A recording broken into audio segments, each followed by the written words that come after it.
Hey there, here's a quick note before we begin. You can support the podcast by downloading, sharing, or checking with my favorite hiking gear at justhike.com. Let's hit the trail. Welcome to the Just Hike podcast. Today I'm excited to introduce to you Patti Shales Lefkos. She's an inspirational and wonderfully humorous former inner city teacher and principal from Vancouver, Canada. After returning to school at the age of 60, Patti began a whole new chapter of her life.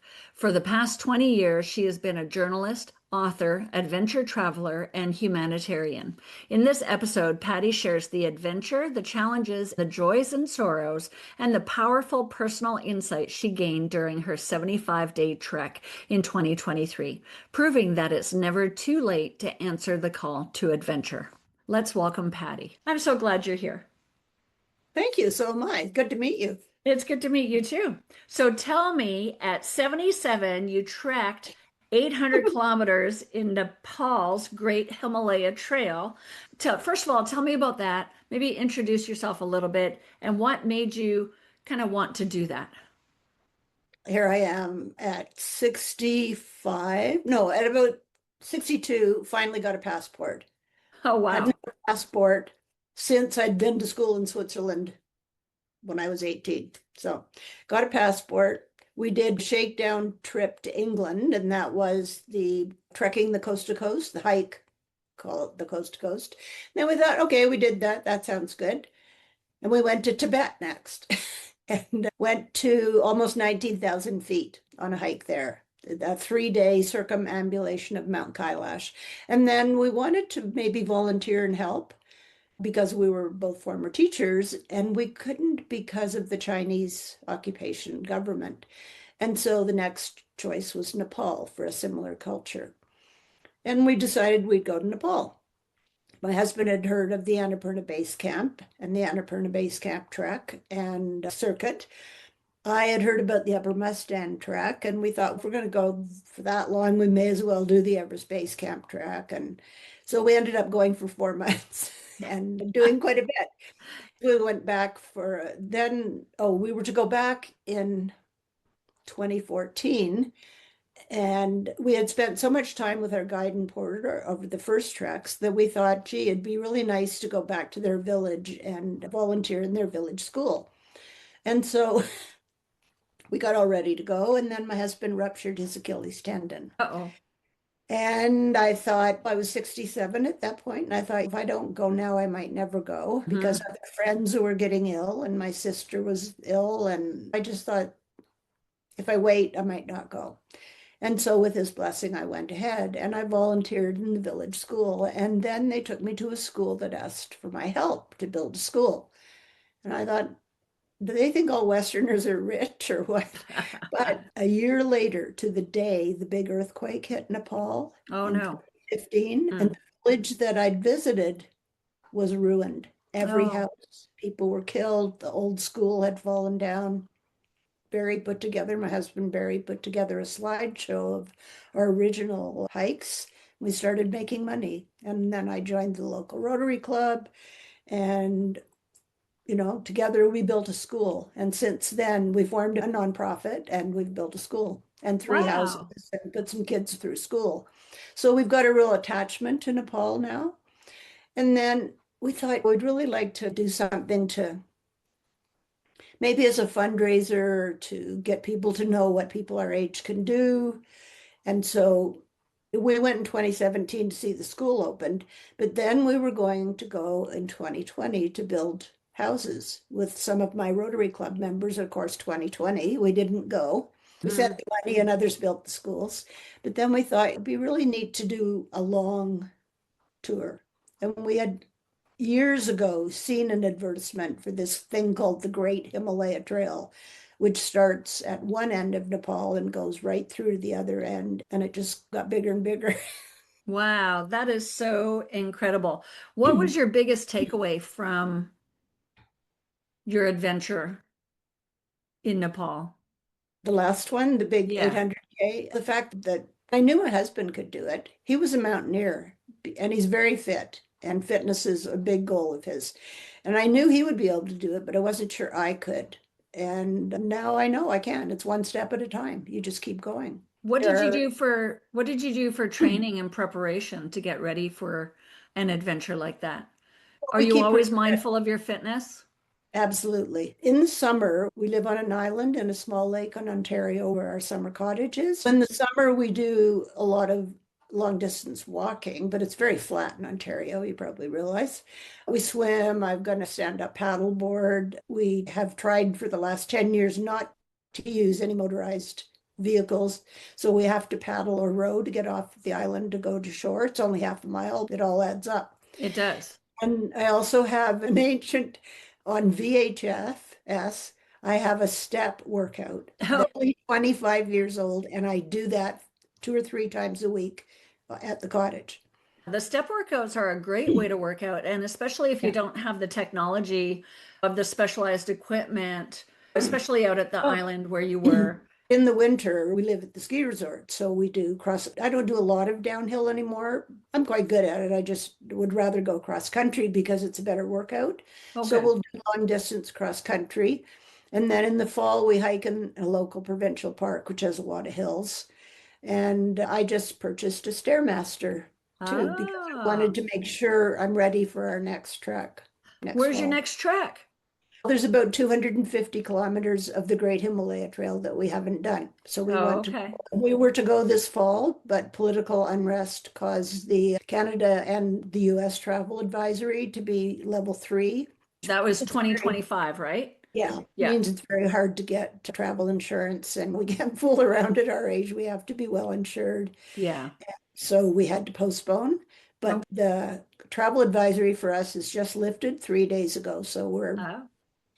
we're on getting the flights next week. So would you go in the fall or when would you plan to Yes, go? October's the best, yeah. Is So October we the go best to time the to go? cottage, yeah, we go to the cottage for the summer and then we'll come back to Silver Star for a few weeks. Generally, we're all packed and organized first, and then we'll head out from there. And when we're here, we can go up and down the hill in summer hiking to get the last bit of training in. Yeah. That's a great way to train. Yeah, use that ski hill that you live at for sure. Let's move on to question number 2, okay? So many people believe adventure has an expiration date. What do you want hikers, especially those aged 50, 60, and beyond, to understand about age and capability? I think you have to be realistic with your expectations. I don't expect to go fast, but you know what? I can go for a long time, but I Yeah. don't go fast. And I always take poles, trekking poles. Specifically, they're good for uphill. I don't really use them much for uphill. It's more for downhill. And just consistency in training and specific training. As I said, Ontario's very flat, so I got to get in some step on the step workout and a couple of times we went to other parts of Ontario to visit friends that had hills near their cottages. It's being consistent and specific, I think, and making sure you're doing gradual improvement. It's okay to take rest days. Take a little more each time and maybe wear a pack. Take a little more in your pack each time. But don't try and do everything at once. And it's interesting that seniors are often better at altitude. The science is not sure, but part of it is that we're a little more gradual and careful, I think, that we don't have as many altitude issues by rushing ahead and going too high too fast. Oh, and have you done Kilimanjaro? No, I know I read in your book. Oh, no, we have friends that have done Kili, but not. No, I Oh, can't. We got focused on Nepal, and then you got after starting attached. the nonprofit, we have friends there. It's like Oh, going for home for sure. Christmas, so Yeah. we've Yeah. kept into that. Yeah, no, that's fabulous. There's so many great mountains out there and so many great opportunities. I think it's hard to do all the mountains, right? People talk to me about, have you been here and have you been there? And yeah, that's not really my focus. It's hard to it's hard to get to every hiking trail in the world. I know that some people like to do that, but It's interesting. We started that way going to Nepal. okay. But now it's more about purposeful travel, a little bit slower, making sure there's a connection, not just going to check it off your bucket list, but what are you going to contribute while you're there? What kind of difference can you make as well? For me, anyhow, and I think for my husband, it's far more rewarding to hike like that. I agree. The Great Himalaya Trail is physically and mentally demanding. Was that hard? What was harder for you, the physical or the mental? And how do you work through them? I changed day to day and minute by minute. It's hard to separate them. I'll give you an example. Our guide, Rajendra Nipani, who, like you, he's been our guide since 2011. He's one of our kids now. Anyhow, he has this thing called Maps Me, which is like a GPS tracker thing. And he would say every day, okay, it's going to be 14K today, or this much. And then we'd get to 14K and we wouldn't be there. And mentally that drove me insane. And then I'd get really discouraged, and then I'd feel really tired, it was hard to break it up. It was very frustrating at first, that kind of thing. Now, after a week or two, it was like, oh, two more K, big deal. But one of the things I did to work through it was I have a Garmin watch, and I had it set to buzz every K. So Oh, every time okay. we completed a K, it would buzz, not too loud for everybody, just me. And occasionally I would go 5K, tell everybody, but it made me feel that I was getting somewhere. And so those Absolutely. little tricks were helpful. And the other thing, the encouragement thing was really great because we had a Facebook page for friends, family, and readers to follow. We got great encouragement every time we put something up. And that was really fun. That things that were normal to us were amazing to these people that were following. And that hopefully encouraged them to make donations to our nonprofit. So that really helped. I think also what helped was being part of the decision making for every time we changed the itinerary slightly because of something. I would sit there and look over the maps. I was the only woman and the oldest. There were just two of us in our crew. And boy, I was right in there because I had studied the maps a lot before. You can't camp if there's no water. But so I have to go another 5K or whatever to that spot. But I didn't just let it happen out there. I was involved all the time. Oh, So that's so cool. I like that you were able to have that level of involvement with that Mhm. decision making. Yeah, the whole Yeah. thing was 75 days. So of course we had to, and not Yeah. being 12, they had to make it reasonable for us. And occasionally we needed a rest day where we didn't think we did, and we'd take it. Nice. That, you Nice. know, Now, with being the oldest, and did you say the only female in your yeah, group? yeah. How did, It wasn't a group. It was just that we hired the company yeah. and our guide and a cook and three kitchen crew, and then a donkey drover with a bunch of donkeys for carrying because we were camping all the time. There Yep. are no lodges and tea houses out in that area of Western Nepal. So how many were there total? It Of was us, you, your husband, and then 1, 2, maybe seven, 3, 5, yeah, 7 or 8 of us, seven or yeah, eight. and 6 donkeys. And six die. Later on, the donkey drover was replaced. You have to read my next book to find this out. And he had 5 donkeys and a horse called Michael Jackson. Yeah. Now, so with you being the only female in the group, how did you handle bathroom breaks? What was that like? Potty porter Well, and your own potty no, all no, set? find the biggest rock, Find the frankly, which biggest is rock? sometimes hard. At night, the camping crew put up a toilet tent for us. Yeah. And it was Yeah. just for the two of us, and the guys would go somewhere else. So, Sure. Yeah. yeah, it was Okay. fine.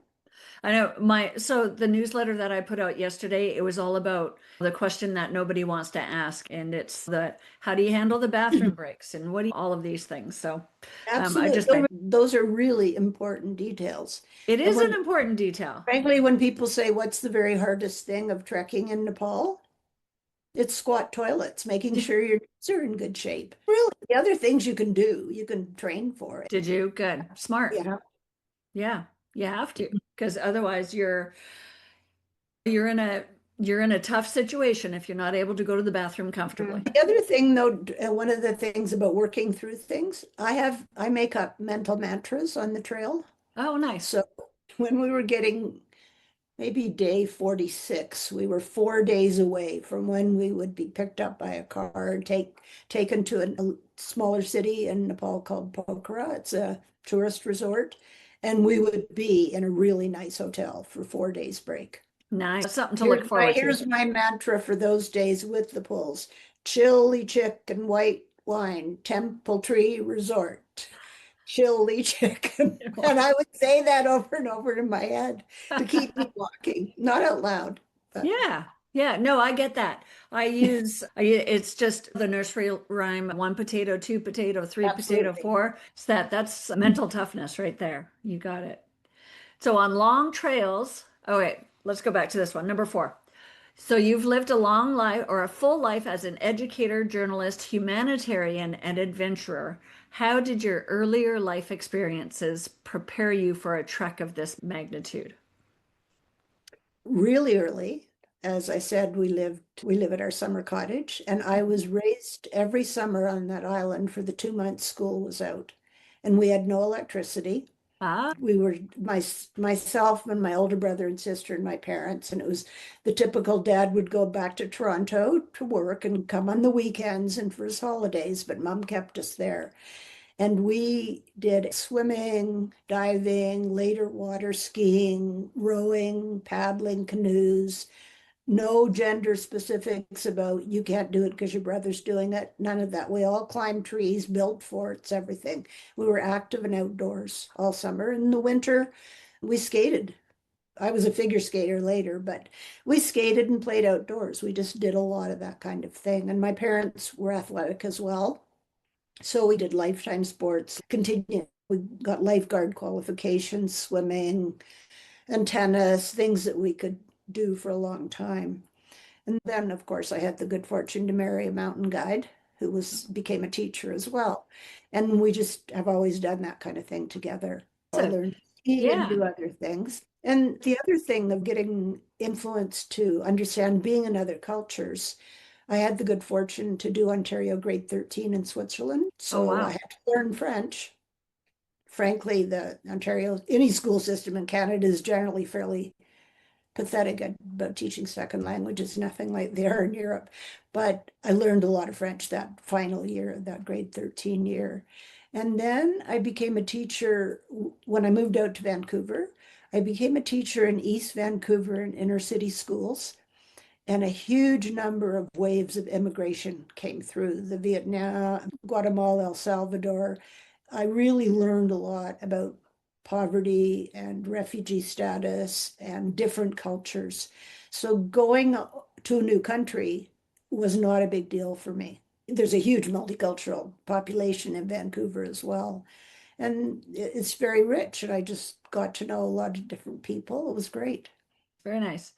So with some of the long days on the trail and solitude, clarity and that can bring a lot of clarity or confrontation or just that mental game that we have going on our heads. Did any personal insights surprise you during your 75 days on the trail? Like any grand revelations? Maybe not while I was there because I was so intent on what's next, what's for Hmm. breakfast, when are we starting, let's go, when are we stopping. But at all times, I think I felt I was in the right place at the right time. And I just had to remind myself to stop for a second, look at the mountains and look at the surroundings. But when I came home, no, even I guess while we were trekking, I just felt very at home in that culture, in the mountains, in the small villages. People are the same everywhere, and Nepali people are incredibly welcoming and friendly. If they have nothing, they will invite you in for tea. I guess I realized more than ever that there were moms there worried about their kids, there were dads wanted jobs. Everybody has those issues, and we're all really one people.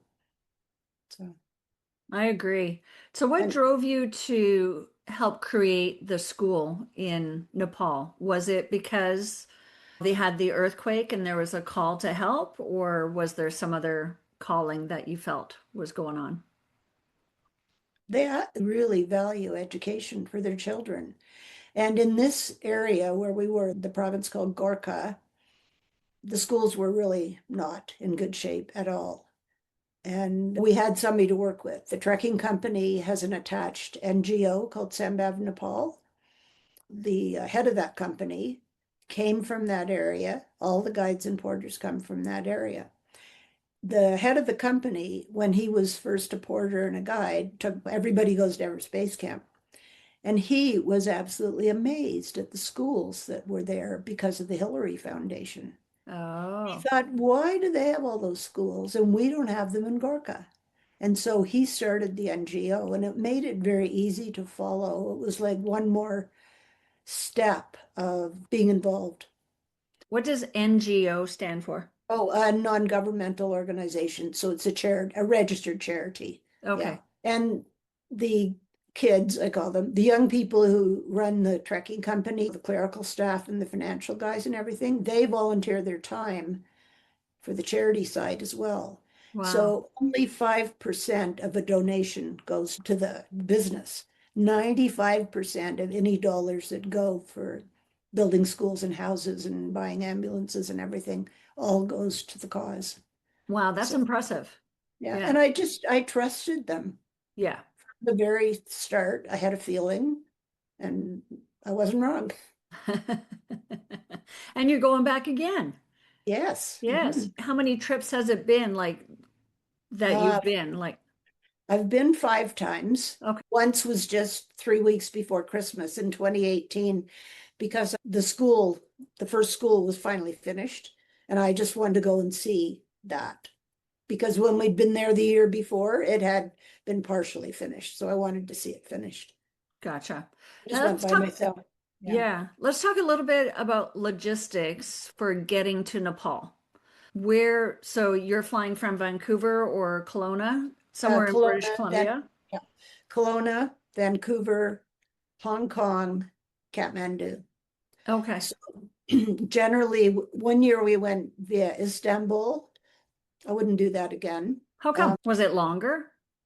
It was longer, but also I found it really hard to take the amount of money and wealth and versus the extreme poverty, having just left Nepal. Yeah, it was In, ridiculous. That was in okay, Istanbul. gotcha. I know it's wonderful history and everything, but probably at that point I was just too tired to enjoy any of it.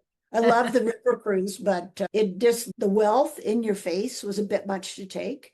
Gotcha. Mind you, you see that in Hong Kong too. But Hong Kong, pretty easy to go to Hong Kong. It's a 11, 12-hour flight. Sleep overnight. You get in about 9 o'clock at night from Vancouver. You sleep overnight, and then 4 o'clock the next afternoon, you get on the 4.5-hour flight to Kathmandu, and you get there early evening, and you're fine.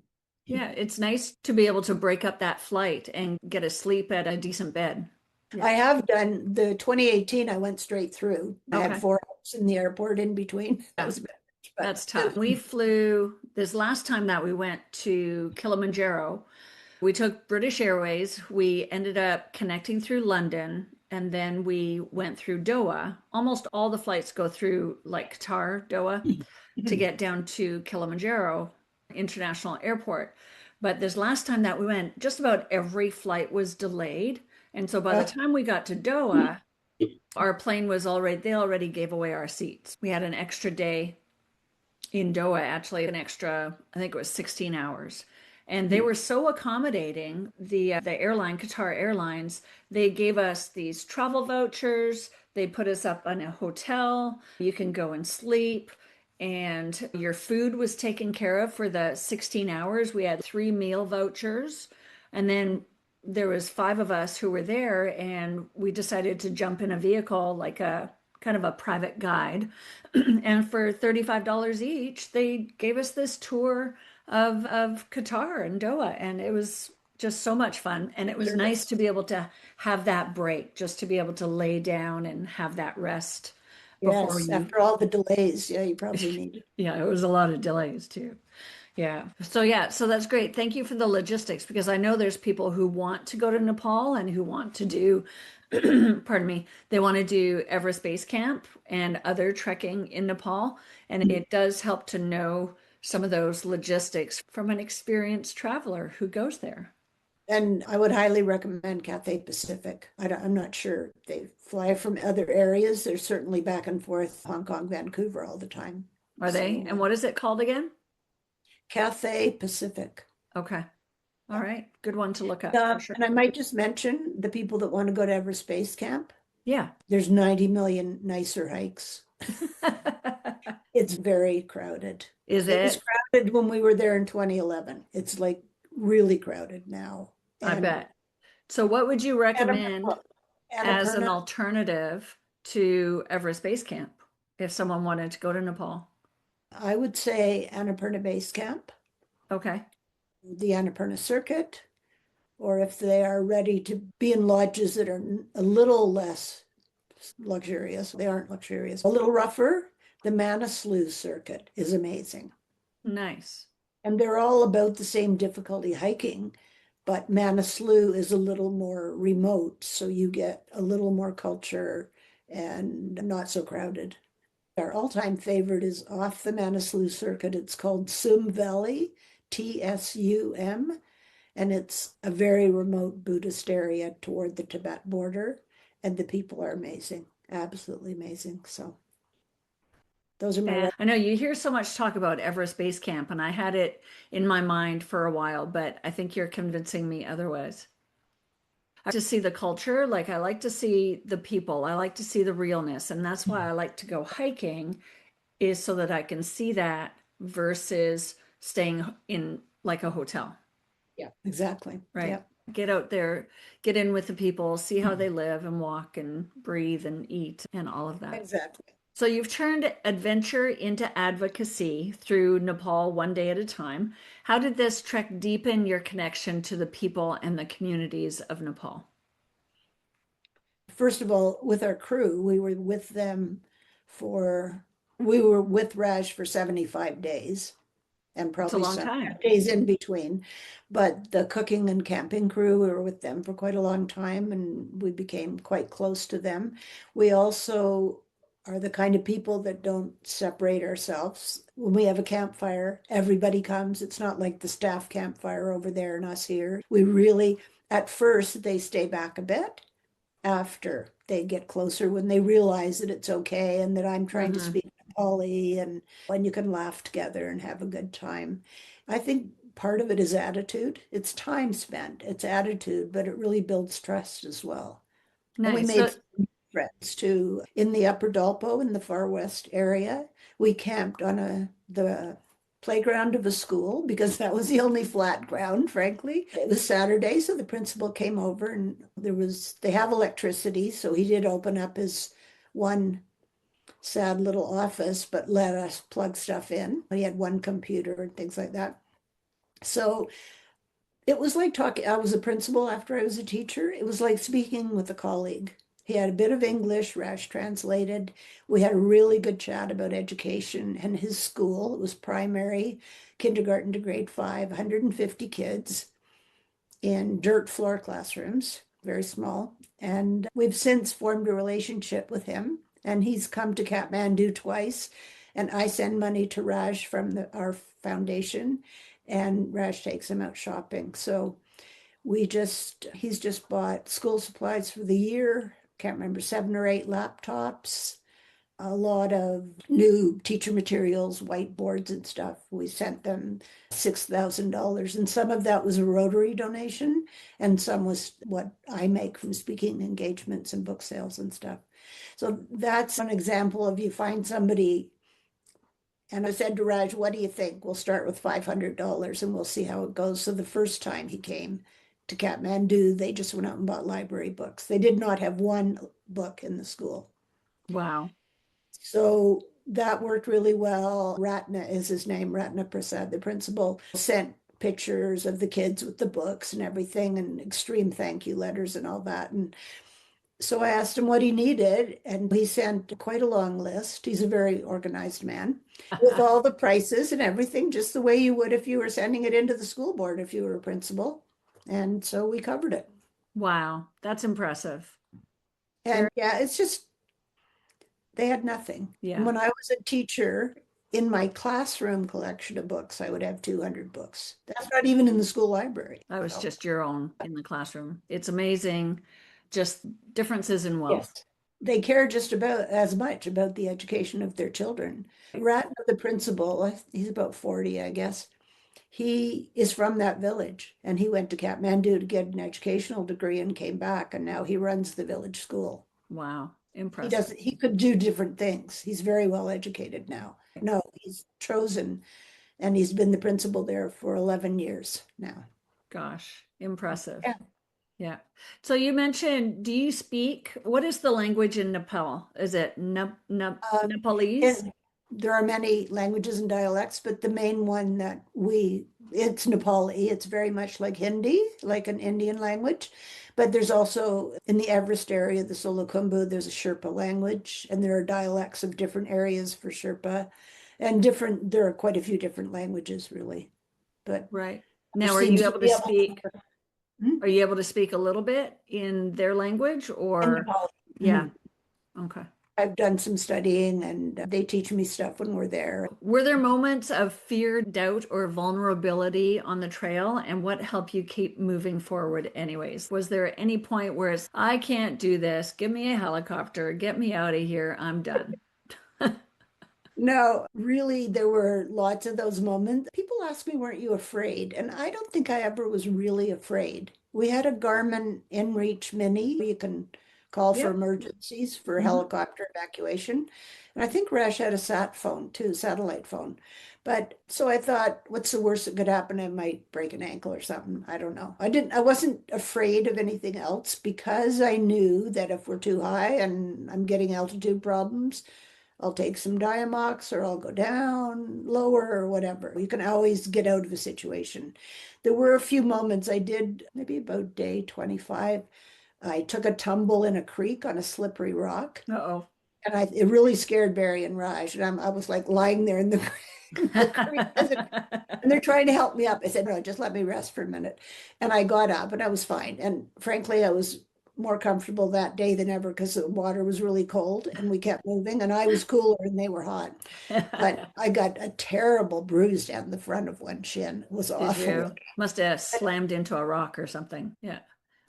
The doubt is more what I had than the fear. Can I really go every day and make this? And at one point, after day 50, some friends from Ontario, a couple that we know, joined us, and they're both very tall and 10 years younger than we are. And I thought, oh my, and her name's Patty too. And I said, oh my, I just can't keep up with Patty. I'm going to be so embarrassed. And it was fine. They don't care. They'd never been to Nepal. They'd never been hiking at altitude. So It they all weren't worked out. worried.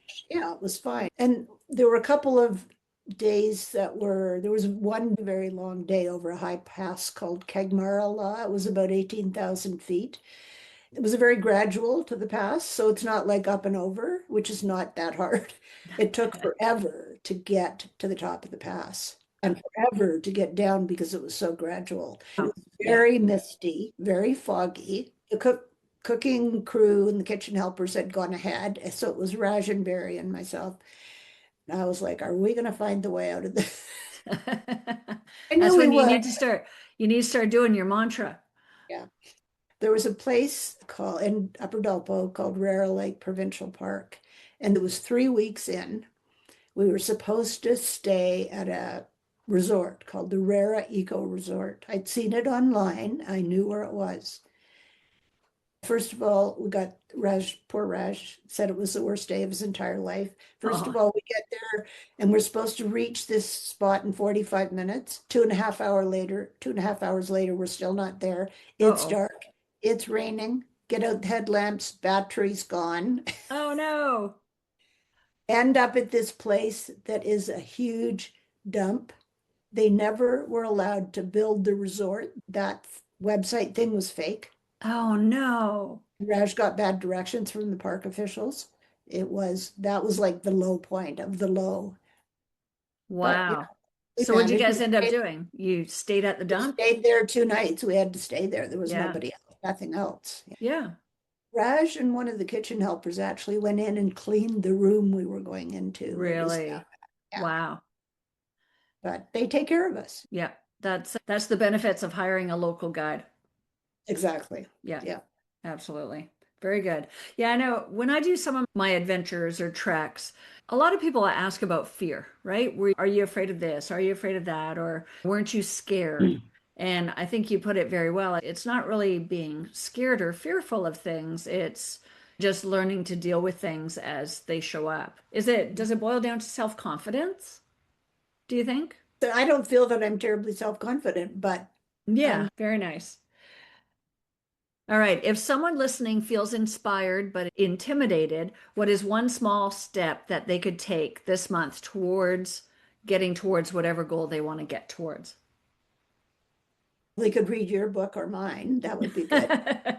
the Yes. sidewalk to And summit or Nepal one day at a time. yeah, Set your dream goal, but set it safely off like a year from now, and then back up and break it down into month by month, week by week, day by day, and make those reasonable small steps be part of the longer goal. I'm big into list making and how much I should do this week or next week and where I should be, the number of kilometers I can do with a heavy pack the month before we go on our next trip. So I'm building up to that again. good. Just doing lots of research. If you're going on a big trip, have your own map, study the map, know the map.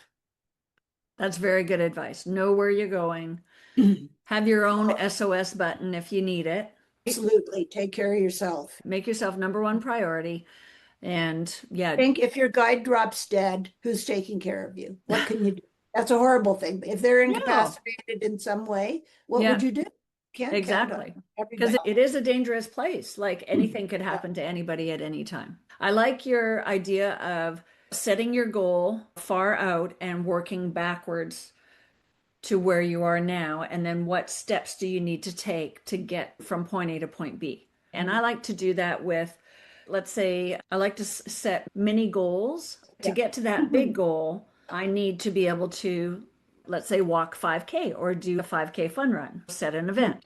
And Yeah. then in another month, okay, what's the next event? What do I need to accomplish by then? And then by the time you get through all those mini goals, then you're ready to do your big goal, your big summit, your big adventure, whatever it is. Yeah, nice.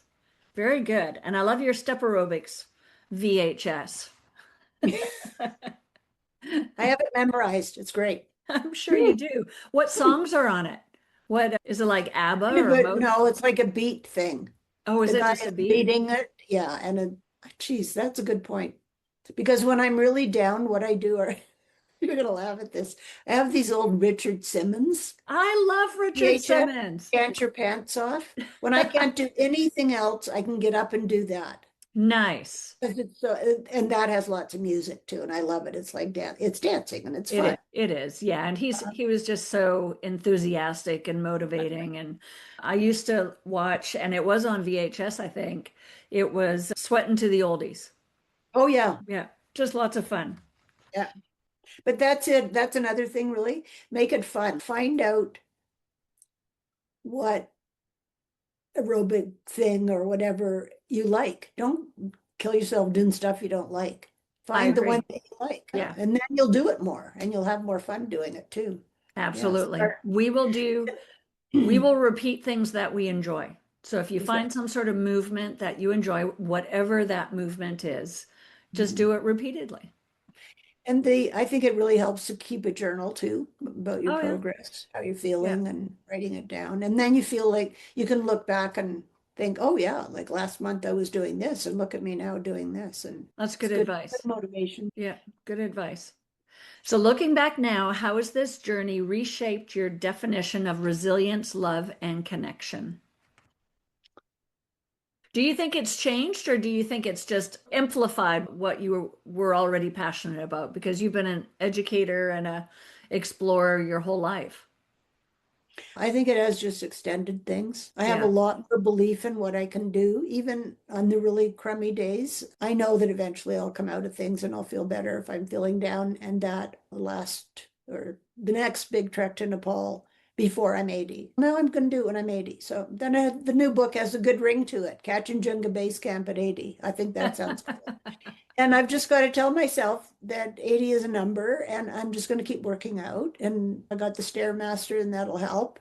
I am blessed with good genetics. My grandfather lived to 104 and my dad to 96. And a lot of the early farmers in Ontario, farmers in my family, even in the late 1800s, lived till their 90s, which I think really? is quite Wow. unusual. Yeah, And I'm surrounded by active people here at the ski resort. I have all kinds of girlfriends, women friends who have replaced knees and hips, and they're still out there skiing. So I see resilience around me. And also, I have a husband who likes to work out too. So that helps. Yeah, I think it's extended my idea of what's possible. I have to give my head a shake and just keep moving. keep moving. And you're And right. Age is just a number. Yeah. and regarding love. I think it made my husband and I much closer that we had this goal to do the long trek. And he would have his bad days. I would have my bad days. Raj hardly ever had a bad day. He supported both of us and we'd support him. His mother was ill and he was far away, and it was hard Wow. Yeah. getting cell phone reception to see how she was. But I realized too, I'm beginning to feel more gratitude for my husband and all the support that he provides, making good slideshows. And if I'm speaking, he's the techie guy and he helps make sure that I get to places on time and chats with people too. So we're a good team that way. And Raj thinks of us as his surrogate parents, I think. I'm his ama, that's mom. Oh, So nice. That's yeah. beautiful. Tell me about some of your talks. What are your topics that are most in Oh, demand? generally just about the 800K. I do Yeah. a 1 hour PowerPoint presentation about that. And it includes a lot of the things we've been speaking about, my background, how it started, what was that, highlights of the trip, what it's like when you're that age doing that kind of thing. And then encouraging people to start small and get out there and do things. And I Nice. always end with I have a mantra I learned from a friend who used to be skiing at Hollyburn in North Vancouver at the cross country area until he was 90 at least. Wow. He Yeah. would be out, he was a prisoner of war survivor. Ralph would be out every single day there was good snow in the season, rain or shine, and it rains a lot. And his motto was stay positive and keep moving, baby. And so I always end my talks with that.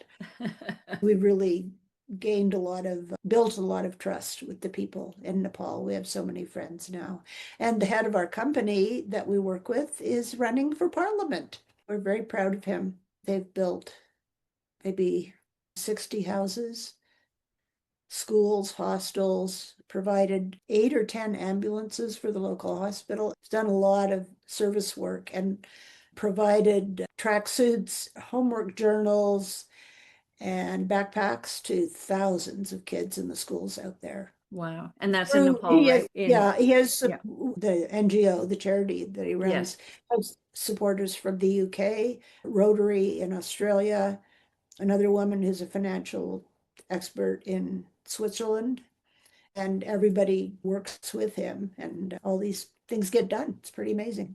Nice. It takes a village, doesn't it? Absolutely. Yeah. And it's nice. We have the capability to be a global village. Yeah. Yeah. Very cool. How do you want to wrap this up? Tell me about your book and Mhm. remind me of the title of it. Say it out loud again. And where can people find it? The first book is Nepal One Day at a Time, and it's on Amazon, Kindle, and in print. The second one is called Grounded by Granite. So it's my growing up years on the island in the Canadian Shield. So, how you build resilient children and solid families, I think. The next one is not out yet, still at a publisher being considered. It's called Nepal, It's Never Too Late. Redefining Love, Connection, and Personal Resilience on the Great Himalaya Trail. Beautiful. Hopefully Very next cool. year, yeah. Next year. Yeah. Very nice. Thank you so much, Patty. I appreciate you coming on the show and chatting with me. I'm sure it's going to inspire someone to either set a new goal or rekindle an old goal, whatever it is. And like we said, it's one step at a time, and you'll get from where you're at to where you want to be. Right? Very good. Great that people can listen to this and others like it and get inspiration and information. So that's Mhm. wonderful. And that's the goal. I just want to inspire as many people as possible to really be the best life that they can. And we all have hopes and dreams and goals out there, and it is possible. Like we said, one step at a time. Take those small steps, and you'll get there eventually. Yeah. And enjoy the journey, right? Because Yeah. once you reach that goal, you don't just tumble down the mountain. You got to keep on going. Enjoy the journey along the way. And Definitely. that's what I enjoy about journaling every day. It causes me to sit back and reflect a little bit on during the trek and after. Yeah. A book that really inspired me about gratitude, I journaling and just appreciating the journey I read that. It was called The Magic by Rhonda Byron. Have you read that one? Sounds familiar, but no, I haven't. And so it's like 28 days, and each day it gives you a topic or an exercise to practice Mhm. gratitude. And so it's every day for 28 days you did this series of gratitude. And boy, did that ever help me when I was on my first summit at Kilimanjaro. Mhm. I was like every hour is like, okay, I am grateful for so and what is so and so doing right now? And they're probably working out and doing this. And yeah, just really Yeah, focusing on as much gratitude as possible because some of those summits are tough to get through. Yeah. Good. All right. Thank you. And so people can get a hold of you do you have a website that I people can get a do. hold Yeah. of you? PattiShalesLefkos.com. It's